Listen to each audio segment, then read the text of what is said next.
Неделя с 6 по 10 июня 2016 года в Нью-Йорке прошла под знаком встречи высокого уровня по ВИЧ-СПИД. Привет! Мы в Нью-Йорке, в городе Большого Яблока и городе контрастов.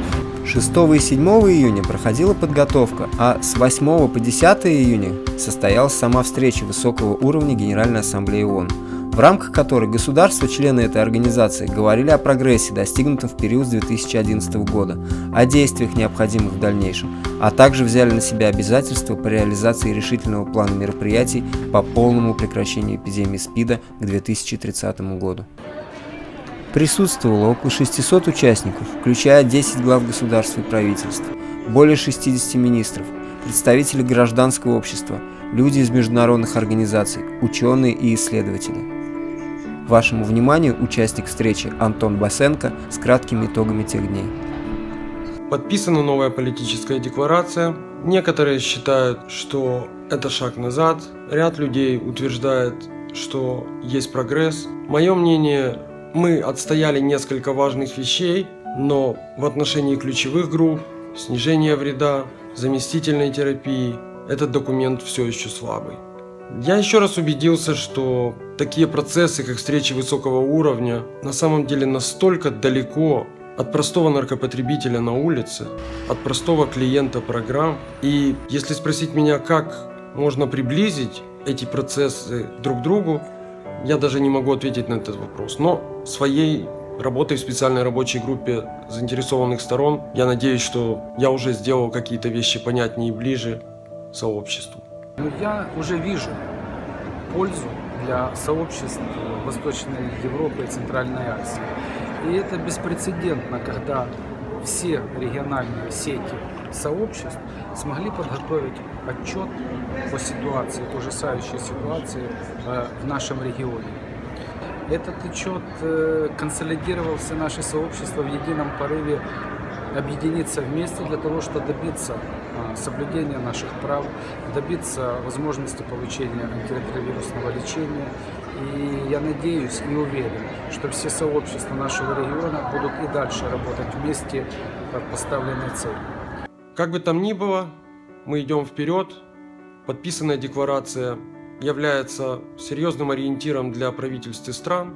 Безусловно, те прогрессивные страны, которые и так открыты и нацелены на результат, им на самом деле не нужны никакие декларации. А те, кто не хочет и не готов ничего делать для победы над СПИДом, для сообществ, то для тех и самая лучшая декларация не будет являться чем-то важным.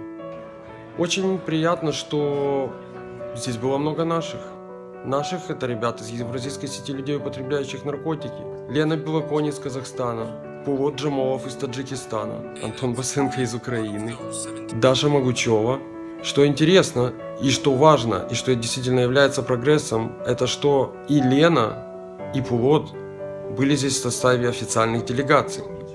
Таким образом, рекомендация о вовлечении представителей не только гражданского общества, а и сообществ официальной делегации стран на встречу высокого уровня, они реально сработали. Значит, в этих странах действительно готовы слышать и слушать сообщество. Негативным фактом остается то, что из 300 подавшихся на аккредитацию организаций 22 организации в результате оппозиционирования со стороны таких стран, как Россия или Судан и Египет, им было отказано в аккредитации. Но наши партнеры, наши друзья из американских организаций, из международных организаций не растерялись и, как говорится, всем миром обеспечили привоз людей из этих организаций сюда.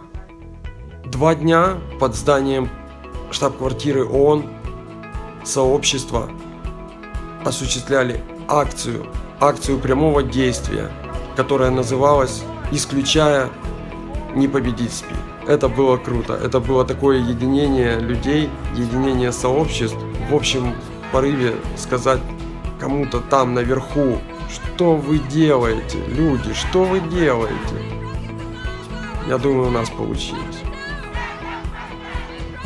Специально для канала Drug Users News, Антон Басенко, 11 июня, Нью-Йорк.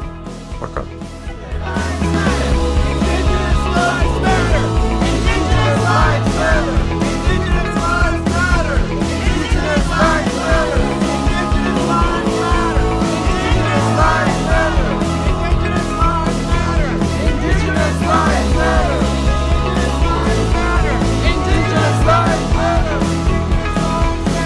Indigenous lives matter.